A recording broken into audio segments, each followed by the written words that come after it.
한번 확인하셔야 됩니다. 오늘 내 감정과 상관없이 또 내가 만난 내 상황과 상관없이 예수는 그리스도십니다. 그리고 그분은 지금도 그분의 뜻을 이루시는데 하나님의 뜻을 이루고 계십니다. 거기에 저와 여러분이 부름받았고 거기에 오늘 우리의 모든 시간표가 있습니다. 그래서 오늘 여러분이 예배하면서 정말 행복하기를 바라는데 뭐냐? 구원받은 하나님의 자녀로 예배하는 것 때문에 행복하기를 바랍니다. 그리고 응답받을 수 있는 하나님 자녀의 자격과 신분 가지고 기도할 수 있기 때문에 행복할 수 있기를 바랍니다. 그리고 우리는 우리의 삶이 열심히 하다가 무너지는 불신자의 삶이 아니고 하나님의 나라에 쓰임받는 거기에 오늘 내가 있다. 그 예배를 내가 드린다. 그래서 행복한 여러분 되기를 축복합니다. 왜냐하면요, 구원의 축복을 누리는 것이 당연히 우리의 본분입니다. 그리고 전도와 선교의 응답을 우리가 받는 것, 그게 하나님의 목적이요 우리의 삶의 이유입니다. 그래서 여러분은 성경을 보실 때에 그리스도라고 하는 복음의 눈으로 보셔야 돼요. 그러면 말씀이 정확하게 보여집니다. 어떻게 보여지느냐? 이 세상이 말씀, 복음이 증거되는 것하고 세상에 일어나는 재앙 같은 문제하고 굉장히 밀접한 관계가 있다. 그게 보여질 겁니다. 시대가 이 복음과 얼마만큼 상관이 있는지를 볼 수 있을 겁니다. 하나님의 계획은 이 시대와 세상을 향한 구원입니다. 하나님의 계획은 구원받은 자를 통해서 그 축복을 누리는 증거로 복음이 증거되는 겁니다. 그래서 거기에 우리의 모든 관심을, 거기에 내 모든 삶의 방향을 맞추면 되게 되어 있습니다. 그런데 반대로 열심히 신앙생활을 하지만 말씀에서 그리스도라고 하는 이 주제를 찾지 못하면요, 자꾸만 이상한 이론을 만들어내야 돼요. 그리고 교회를 열심히 다녀도 응답을 받아도 전도와는 전혀 상관없는 응답을 받게 되어 있습니다. 하나님이 진짜 우리에게 주시려고 하는 응답은 뭐냐? 여러분이 받는 응답의 그 결과로 직접 간접적으로 전도가 일어나는 일입니다. 다시 말하면 여러분이 받는 응답 때문에 다른 사람이 고통당하는 게 아니고 다른 사람이 죽는 것이 아니고 내가 받는 응답 때문에 사람을 살리고 현장을 치유하고 제자와 후대가 세워지는 것, 그게 하나님이 주시는 참 진짜 응답입니다. 이거 아닌 다른 응답들은 모든 종교에 다 있어요. 우리나라에 보면 나라가 약할 때에 우리나라를 세계에 조금 알릴 수 있는 기회가 된 것이 운동이었어요. 스포츠였어요. 그래서 약한 나라에 세계 챔피언이 나오고 금메달 따는 선수들이 나오고, 그런데 그 선수들이 어떻게 만들어졌느냐? 헝그리 정신이라 해갖고 완전히 어떡하지요?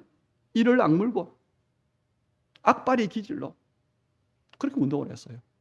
그래서 어디에 갔느냐? 챔피언도 되고 금메달도 따고 세계 정상의 자리에 섰습니다. 그런데 이 사람들의 그 나중을 보면 몸이 골병을 들고 오히려 그 얻었던 명예와 경제 때문에 더 망하고 이런 일들이에요. 다시 말하면 우리가 이제는 선진국이 좀 되니까 어떡하지? 운동을 해도 기초부터 재능을 찾아서 기초부터 재미있게 차근차근, 이제는 엘리트 스포츠 그렇게 이제 운동을 합니다. 이렇게 해서 정상에 올라간 사람과 이를 악물고 무조건 해서 정상에 간 사람과 결과는 완전히 다르다는 겁니다. 그런데 이런 생각들이 교회 안에도 들어왔어요. 이런 생각들이 성도 안에도 들어와 있습니다. 그래서 신앙의 기초를 아예 무시하고 복음이 뭔지도 모르고 무조건 빨리 응답받는 것, 이게 우리 성도들 안에 있었습니다. 그래서 성도들의 생각이 율법으로든 신비주의든 육신적이든 어쨌든 열심히 교회를 다니고 육신적인 응답을 받으면 내가 예수 믿고 복을 받았다. 그런 생각을 했어요. 교회들도 마찬가지입니다. 하나님이 가장 중요하게 보시는 전도와 선교, 하나님 나라에 대한 관심은 전혀 없이 경제응답, 건물응답, 여기에 관심을 가지고 있었습니다. 왜 이 말씀을 드리느냐? 우리가 급할 수도 있고 우리가 진짜 소일 수 있습니다. 그런데 그리스도를 모르면 어쩔 수 없습니다. 다른 관심을 가질 수밖에 없고 다른 생각을 할 수밖에 없어요. 다른 생각을이 아니고 거꾸로 말하면 다른 관심만, 다른 생각만 할 수밖에 없는 겁니다. 그래서 그리스도와 하나님의 나라가 무엇보다 먼저 여러분에게 답이 되고 언약으로 붙잡혀져야 되는 겁니다. 그리스도로 인생의 해답을 얻고 하나님의 나라가 나에 대한 하나님의 계획으로 발견되고, 그래서 내 인생이 정말 하나님의 나라가 목적과 이유로 되어지면 하나님은 그 사람에게 역사하시는 겁니다. 하나님은 이 언약을 중심으로 모든 것을 움직이시기 때문에, 그래서 오늘도 우리는 그 언약 속으로 들어가는 것, 거기에 우리의 우선순위를 두면 됩니다. 솔직히 교회 부흥을 위해서요, 목사인 제가 여러분에게 여러분 이번 주에는 틀림없이 나가서 전도해서 다음 주에는 한 명씩 데리고 오십시오. 여러분 얼마나 부담스럽겠습니까? 전도를 오해해서 그래요. 사람을 설득해서 교회를 데리고 오는 것을 생각하기 때문에 부담이 되는 겁니다. 전도가 뭐냐? 전도가 뭔지를 정말로 바르게 깨닫는 것이 전도를 잘하는 거예요. 억지로 사람을 데려놨다? 아닙니다. 전도의 이유가 정말 하나님의 나라, 하나님의 구원, 그리스도와 하나님의 나라의 언약에서 전도의 이유가 정말 발견된 사람, 그 사람이 참 전도자입니다. 다시 말하면 모든 사람이 창세기 3장의 그 근본 문제 때문에 멸망받을 수밖에 없다. 그래서 모든 사람이 그리스도를 꼭 만나야 된다. 이 사실을 알고 있는 사람이 진짜 전도자입니다. 전도 행위보다 전도의 마인드, 나는 나의 모든 삶, 인생을 두고 전도의 열매가 나타나는, 그 응답을 받고 있는, 그 응답을 받기 위해 준비하는 그 사람이 진짜 전도자입니다. 그래서 우리의 신앙생활이요, 그리스도와 하나님의 나라라고 하는 이 언약을 이해하는 데부터 사실은 바른 신앙생활이 시작되어지는 겁니다. 거기에 정말 방향을 맞추며 결단한 그때부터 하나님의 시간표가 시작되는 겁니다. 그래서 우리는 성경을 그리스도의 눈으로 보라는 겁니다. 우리는 뉴스를 듣는데 얼마만큼 복음이 증거되고 있느냐? 전도의 눈으로 보라는 겁니다. 그러면 정확하게 보여집니다. 오늘 말씀의 제목이 하늘의 밀입니다. 옛날 개역 성경에 보면요, 밀을 미랄 이렇게도 했습니다. 그런데 이 밀에 대해서 지금까지 많은 목사님들이, 많은 성도들이 틀린 해석을 하고 있었고 오해를 하고 있었어요. 일단 이 미랄, 이 단어가 들어간 단체가 굉장히 많습니다. 미랄 선교회, 미랄 선교단, 미랄 연합회, 미랄 복지재단, 미랄 학교, 얼마나 많은지 몰라요. 좋은 단어지요. 그런데 이 미랄이라고 들어간 단체의 대부분의 목적이 뭐냐? 구제와 봉사입니다. 그들이 가지고 있는 내용이 뭐냐? 내가 하늘의 미랄이 되어서 헌신하고 봉사하자는 겁니다. 물론 그런 의미도 있습니다. 그런데 더 중요한 것은요, 이 하늘의 미랄은 누구를 가르쳐 하신 말씀이냐? 예수님의 그리스도 되심을 말씀한 거예요. 먼저 우리가 뭘 알아야 되느냐? 이 하늘의 밀이라고 하는 이 말씀에서 예수의 그리스도 되심을 발견해야 됩니다. 다시 말하면 예수님께서 그리스도가 되셨기 때문에 모든 것을 다 살린다고 하는 복음과 전도의 언약이 여기 있다는 겁니다. 이걸 놓치면 기독교는요, 구제 종교가 돼요. 이걸 놓치면 윤리 종교가 됩니다. 이걸 놓치면 선행 종교가 되어집니다. 그래서 제가 항상 여러분께 드리는 말씀이지요. 그리스도와 하나님 나라의 관점으로 보고 은혜를 받는데 그것을 언약적 은혜라고 하는 겁니다. 그 은혜를 받으라고 항상 말씀드리잖아요. 성경은 우리의 뭘 말합니까? 하나님과 인간의 관계를 말해요. 그리고 성경은 우리에게 말씀합니다. 하나님 떠난 세상의 모습을 보여주고 있습니다. 멸망받을 수 없는 모습. 거기에 하나님은 그리스도라고 하는 복음을 주셨어요. 그 그리스도를 믿음으로 구원을 받는데 구원받은 성도가 어떤 기도 응답과 축복을 받아야 되느냐? 그걸 말씀하고 있습니다. 그리고 구원받은 성도의 삶의 목적이 뭐냐? 그것이 하나님의 나라라고 성경은 말씀하고 있습니다. 그래서 우리는요, 그리스도와 하나님 나라라고 하는 이 언약 속에서 말씀이 성취되는 걸 봐야 돼요. 기도 응답을 받아야 됩니다. 이 속에서 삶의 성공을 응답으로 받아야 됩니다. 이게 하나님께서 우리를 부르셨는데 우리에 대한 하나님의 계획입니다. 오늘 성경에 보니까 우리가 12절부터 봐야 되는데요. 12절에 보면 예수님께서 예루살렘 성에 들어오시는 장면이 나와요. 예수님이 예루살렘 성에 들어오실 때에 많은 사람들이 종려나무 가지를 꺾어들고 예수님을 맞이합니다. 뭐라고요? 호산나, 호산나. 이 호산나라고 하는 말은 우리를 구원하소서 그 말이거든요. 다시 말하면 예수님을 메시아로 영접한 겁니다. 이스라엘은 메시아가 왕으로 오셔서 왕의 권세를 가지고 오셔서 자기들을 구원해 줄 줄로 생각을 했어요.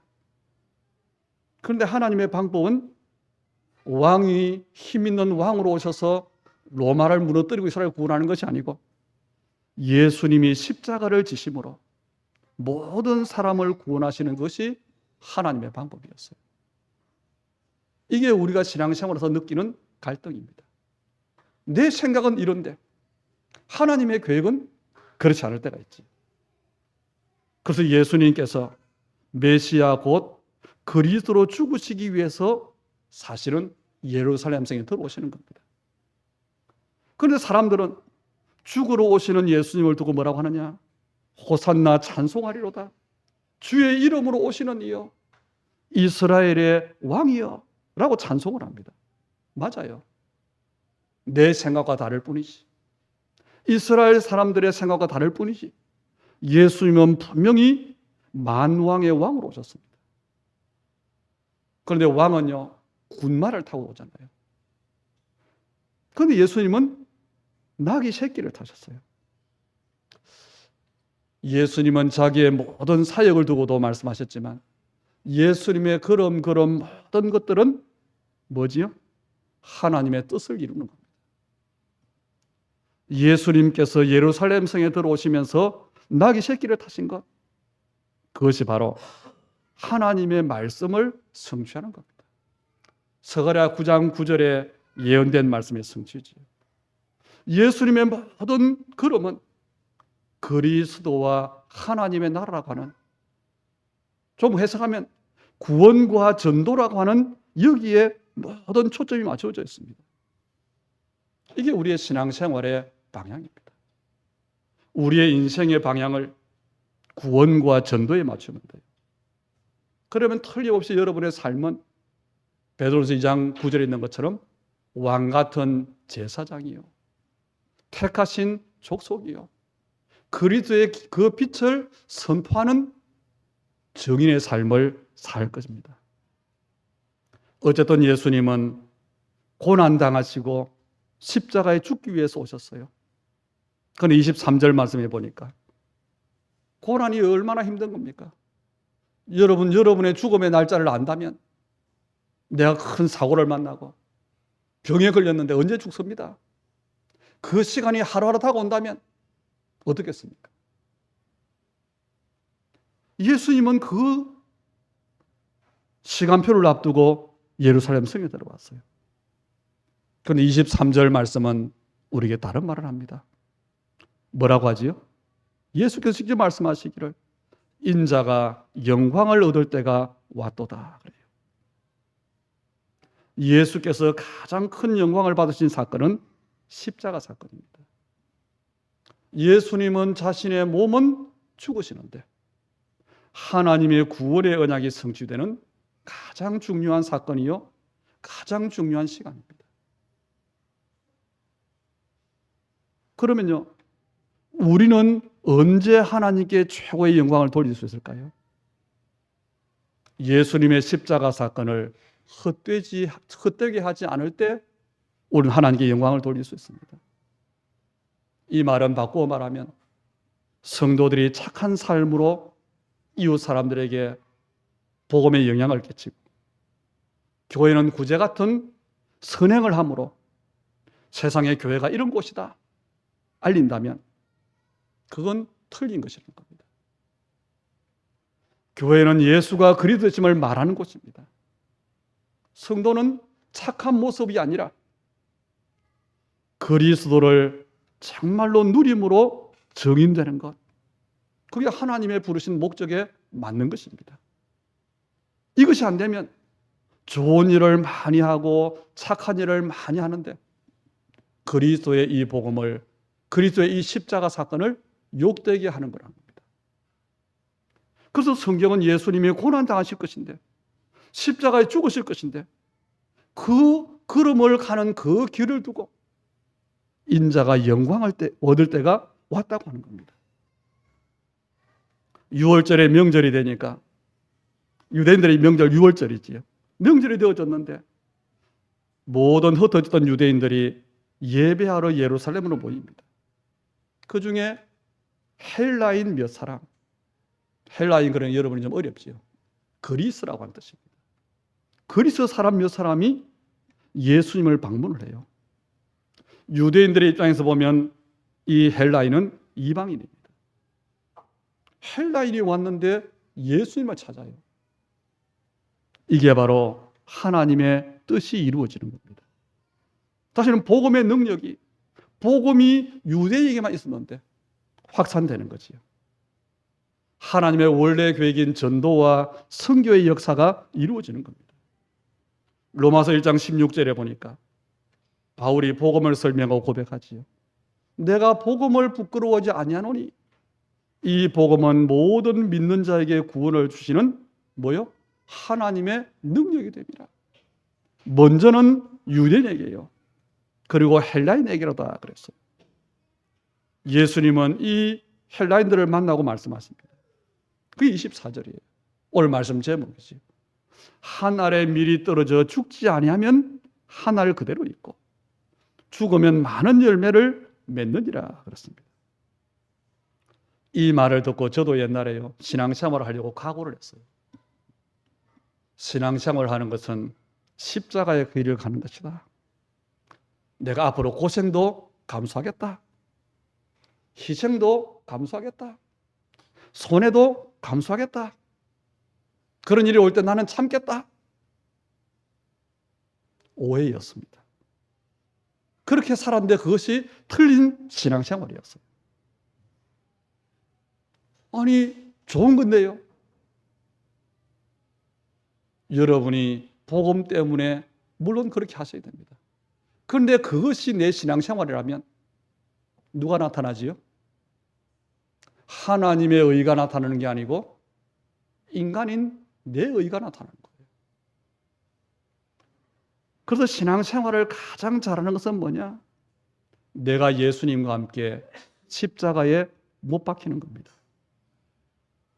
내가 희생함으로, 내가 손해봄으로, 내가 어려움을 당함으로 복음에 유익이 준다. 그 말이 아니고 우리가 잘 알잖아요. 갈라디아서 2장 20절 속으로 들어가는 겁니다. 내가 죽는다는 말이 좀 거북스러워요. 다른 말로 하면 그 말이 뭐냐? 그리스도로 충만한 겁니다. 성령 충만을 말하는 겁니다. 바꿔 말해 봅시다. 내가 성령 충만을 힘입으면 내가 없어지잖아요. 성령 충만 받을 때 내가 없어진다는 말을 더 구체적으로 말하면 내 자존심이 없어지잖아요. 내 동기가 없어지잖아요. 겸손하려고 하는 게 아니라 진짜 겸손하게 되는 겁니다. 그 사람에게 하나님은 세상 살릴 힘을 주시고 하나님의 나라를 두고 쓰시는 겁니다. 그래서 여러분이 전도자라고 하는 여러분의 부르심의 정체성을 잘 아셔야 됩니다. 전도자는 어떤 사람이냐? 사람을 살리는 사람입니다. 현장을 변화시키는 사람입니다. 내가 가지고 있는 이 복음의 빛으로 말미암아서 거기에 정말 빛이 항상 비치던 망대를 세움으로 내 삶에. 그래서 뭐하지요? 크게는 시대와 문화를 바꾸는 겁니다. 그 응답을 받을 사람이 바로 전도자라는 겁니다. 여기에 예수님께서 본을 보이신 겁니다. 예수님께서 십자가에 죽으심으로 그리스도가 되셨고 그 그리스도를 영접하는 모든 사람에게 성령으로 내주하시고 역사하심으로 증인이 되게 하시는 겁니다. 그래서 여러분 세상에 살면서 어렵지요. 혹시 잠깐이라도 작은 데로 손해보면 내가 막 어려울 수 있습니다. 그럴지라도 혹시 내가 손해볼까? 아득바득 너무 하지 마시고 진짜 하나님을 믿으시기 바랍니다. 저는 제 지금까지 해보면 좀 그게 있어요. 사람들을 만날 때 저 사람이 나를 속일까 아닐까? 그걸 누가 해야 된다 그러더라고요. 아닙니다. 저는 속아도 괜찮다. 그래서 친구도 만나고 만들고 그렇게 살아왔어요. 왜냐? 하나님을 믿기 때문에 그렇습니다. 손해볼 일이 있다? 좀 손해보면 돼요. 뭔가 다툼이 있다? 양보하면 됩니다. 갈등이 있으면 상대방을 원망하지 말고 갱신하면 됩니다. 문제라고 보는 그 상황요, 내가 기준 되니까 되는 거예요. 분명히 나는 하나님의 언약 속에 있습니다. 분명히 우리는 하나님의 인도 속에 있습니다. 그리고 하나님은 하나님의 계획을 이루고 가십니다. 그럼 아무 문제 아니에요. 그것을 내가 누리는 것이 뭐냐? 기도 속으로 들어가는 겁니다. 복음 속으로 들어가는 겁니다. 그래서 손해보지 않기 위해 애쓰는 게 아니고 진짜 하나님 믿으면서 손해보는 것, 그건 손해보는 게 아니라는 겁니다. 내가 죽지 않았다는 것은요, 그 말은 내가 살았다는 말이잖아요. 내가 살았다고 한 말은 좀 이런 해석이 됩니다. 내가 그리스도를 인정하지 않고 있다. 그 말이 되는 거예요. 내가 살아있다고 하는 말은 나는 그리스도로 충만하지 못하다. 그 말입니다. 문제 아닙니다.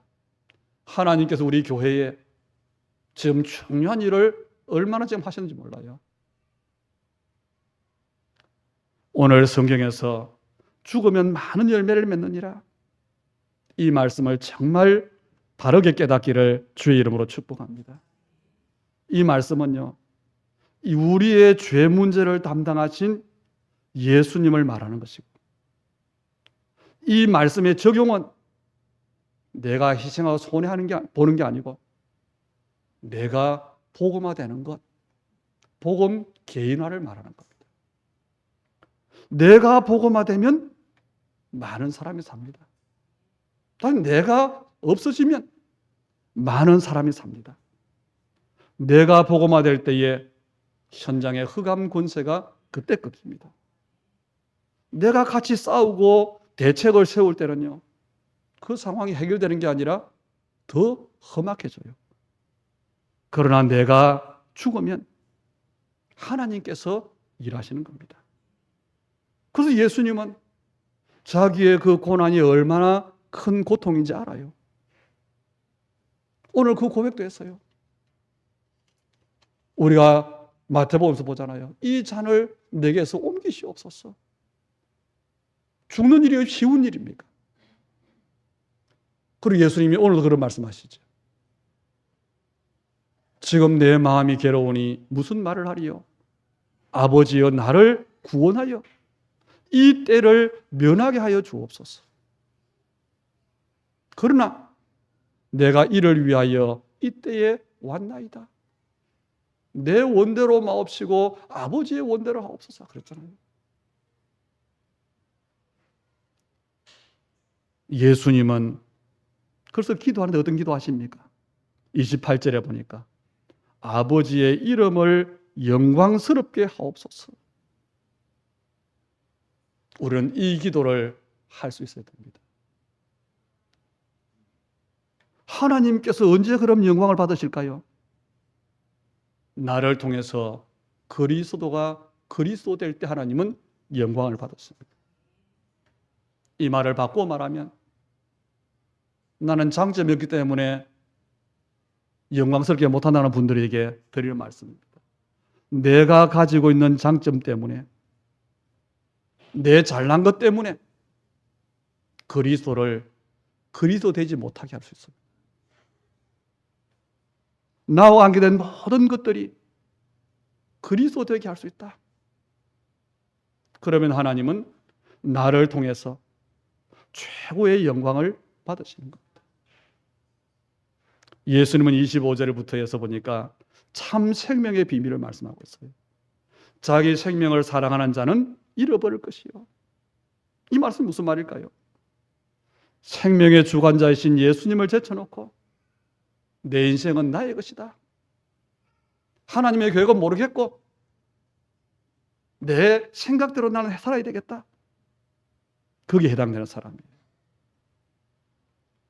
두 번째는 자기 생명을 미워하는 자는 영생하도록 보존하리라. 이 말은 생명을 아무렇게나 생각하고 염세주의자가 되고 그 말이 아닙니다. 나는 내 인생을 어떻게 할 수 없다. 나는 내 능력으로 내 인생의 문제를 해결할 수 없다. 그것을 인정하는 겁니다. 도무지 할 수 없기 때문에 하나님의 계획 속으로 들어가는 겁니다. 그걸 말하는 겁니다.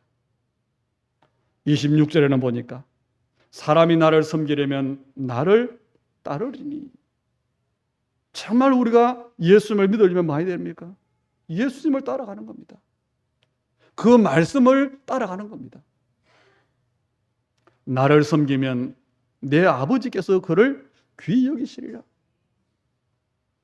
여러분, 우리의 생명을 우리가 어떻게 할 수 없습니다.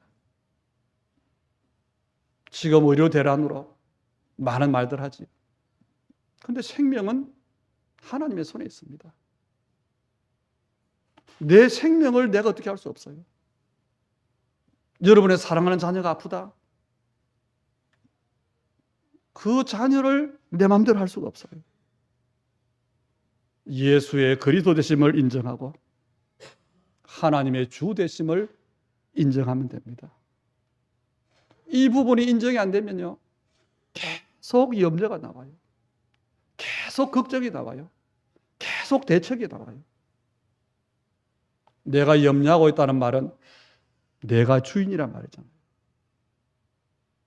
분명히 우리의 삶의 주인은 여러분이 인정하지 않는다 할지라도 여러분이 주인은 아닙니다. 그리고 주인에게 맡겼다면 염려하지 않아도 됩니다. 내가 내 인생을 두고 염려한다? 월권하는 거예요. 왜? 주인이 있는데. 오늘 말씀의 핵심이 우리 결론이지요. 내가 이를 위하여 이 때에 왔나이다. 예수님은 십자가 사건을 말씀하고 있습니다. 자기의 죽으심을 말씀하고 있습니다. 31절에 보니까 이제 이 세상에 대한 심판이 이르렀으니 이 세상의 임금이 쫓겨나리라. 이 세상 임금이 누굽니까? 사탄이잖아요. 하나님의 형상 가진 인간을 실패시키는 그 장본인, 최초의 인간인 아담 하와에게 나타나서 실패시킨 그 하나님이 떠나게 된 그 장본인, 이 사탄이 언제 쫓겨나느냐? 예수님이 죽으심으로 죄 문제를 끝낼 때입니다. 그래서 예수님의 죽으심은 메시아 언약의 성취입니다. 바로 사탄의 권세를 꺾으시고 하나님 만나는 길을 여시고 죄 문제를 해결하심으로 완전히 우리의 근본 문제를 끝냈다는 거예요. 그리고 34절에 구체적으로 말하지요. 인자가 들려야 하리니. 발이 땅에서 들려요. 그게 예수님의 죽으심입니다. 십자가에 달리시잖아요. 이것을 신학적인 용어로 뭐라고 하느냐? 그리스도의 비하. 그리고 예수님의 십자가와 부활 사건을 신학적으로 그리스도의 비하, 또 그리스도의 성귀, 이런 단어를 씁니다. 이 말이 무슨 말이냐? 하나님이 아주 낮추셨어요. 빌립보서 2장에 보면 하나님은 예수님을 낮추셨어요. 하나님의 본체신데 사람의 몸을 입고 오시고 낮추신 겁니다. 더 낮추신데 어떻게 낮추시냐? 사형수가 되어서 십자가에 죽기까지 낮추셨어요. 그리스도의 비하입니다. 또 하나님은 예수님을, 그런 예수님을 높이셨어요. 어느 정도로요? 빌립보서 2장에 그랬지요. 모든 무릎을 예수의 이름에 꿇게 하셨어요. 이게 예수님의 사역입니다. 이게 예수님의 십자가 사건입니다. 예수님의 죽으심과 예수님의 부활, 그리고 성천, 이것을 말하는 거지.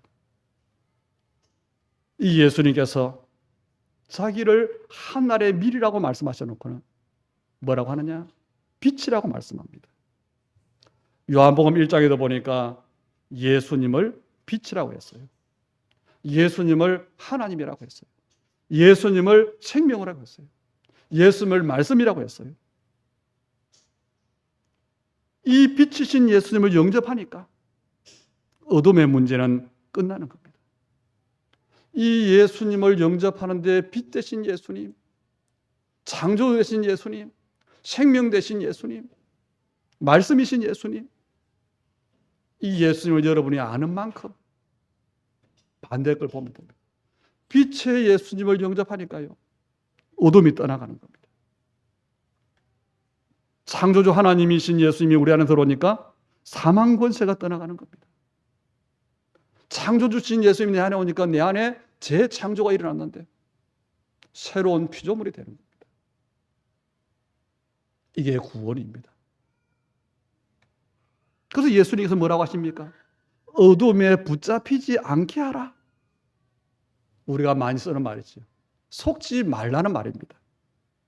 36절에는 너에게 아직 빛이 있을 동안에 빛을 믿어라.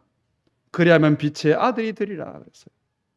빛 대신 예수님을 영접하면 성령으로 임마누엘 하시기 때문에 구원받은 사람에게는 어둠의 세력이 물려갈 수밖에 없는 거지. 내가 어둠을 물리치는 게 아니고 내가 빛을 만든 게 아니고 빛 대신 예수님이 내게 임하셨기 때문에, 그 빛이 내게 비춰지기 때문에 어둠은 물러갈 수밖에 없는 겁니다. 그래서 연약한 우리를 두고 베드로서 2장 9절에 말씀하셨어요. 하나님은 우리를 택하신 족속으로, 왕같은 제사장으로, 거룩한 나라로, 그의 백성으로 부르셨다 그랬습니다. 그 목적이 나와요. 그의 기이한 빛에 들어가게 하신 이의 아름다운 덕을 선포하게 하려 하심이라. 이게 우리 인생의 목적입니다. 마태복음 5장 16절도 보니까 너희 빛이 사람 앞에 비치게 하여 그들로 너희 착한 행실을 보고 하늘에 계신 너희 아버지께 영광을 돌리게 하라. 여기서 착한 행실은 인간의 선행이 아니지요. 그리스도적 삶을 말하는 겁니다. 선지자, 제사장, 왕적인 삶을 말하는 겁니다. 이사야 60장 1절도 일어나라 빛을 발하라고 했습니다. 그 이유가 캄캄함이 만민을 덮고 어두움이 온 땅을 가렸기 때문에 빛을 발하라고 했어요. 그래서 빛을 어떻게 발합니까? 내가 빛이 없는데요. 아닙니다. 여호와의 영광이 내 위에 임하였습니다. 그랬어요. 그게 전도입니다. 빛이 비추어주는 곳에는요, 어둠이 떠나가요. 빛이 비추어주면 흑암에 잡힌 사람과 현장이 살아납니다. 그동안 여러분과 관계됐던 모든 사람들, 여러분과 관계된 모든 현장에 이제는 빛을 비출 때가 됐습니다. 그럼 여러분이 적용되는 겁니다. 그 방법, 하늘의 밀입니다. 하늘의 밀로 죽으신 그리스도께서 지금 우리와 함께 하시기 때문에 우리도 하늘의 밀로 증인이 될 수 있는 겁니다. 하나님이 주신 참 응답 변치 않습니다. 하나님이 우리를 향한 그 계획 막을 자가 없습니다. 정말로 언약 붙잡고 하나님이 주시는 참 응답과 참 축복 앞에 증인되기를 주의 이름으로 축복합니다. 살아계신 아버지 하나님, 오늘 말씀을 통해서 복음을 더욱더 깨닫게 하시니 감사를 드립니다. 하늘의 밀 되신 예수님의 그 대속의 죽음은 사단의 모든 권세를 깨뜨린 죽음이요, 복음이 정말로 무엇인지 모르는 우리에게 참 복음을 누리고 참 복음의 증인되라고 하나님 보여주신 중요한 증거로 오늘 깨닫게 하시니 감사를 드립니다. 예수를 믿음으로 하나님 자녀된 우리, 하나님 나라가 무엇인지를 알므로 우리의 삶에 대한 하나님의 목적을 알게 하신 주님, 우리 하나님의 사람들 한 사람 한 사람을 능한 손에 붙잡아 주셔서 하늘의 밀 대신 예수님을 나타내는, 복음을 복음되게 하는 우리의 모든 일, 우리의 모든 삶, 특히 우리 주님의 교회 되게 하여 주옵소서. 오늘 우리의 믿음의 고백을, 또 우리 예물 드리며 드리는 삶의 고백을 주님 받으시고 하나님의 나라에 그 일을 두고 복 주시되 전도와 선교의 축복이 우리 언약의 사람들의 모든 응답 속에 함께하는 참 축복을 허락해 주옵소서. 그래서 믿음의 가정들을 붙잡아 주시고 하나님의 사람들의 읍을 주님 붙잡아 주시되 특별히 하나님 빛의 경제가 무엇인가를 하나님의 증거로 누릴 수 있도록 축복해 주옵소서. 예수님 이름으로 기도하옵나이다. 아멘. 우리 자리에서 일어나셔서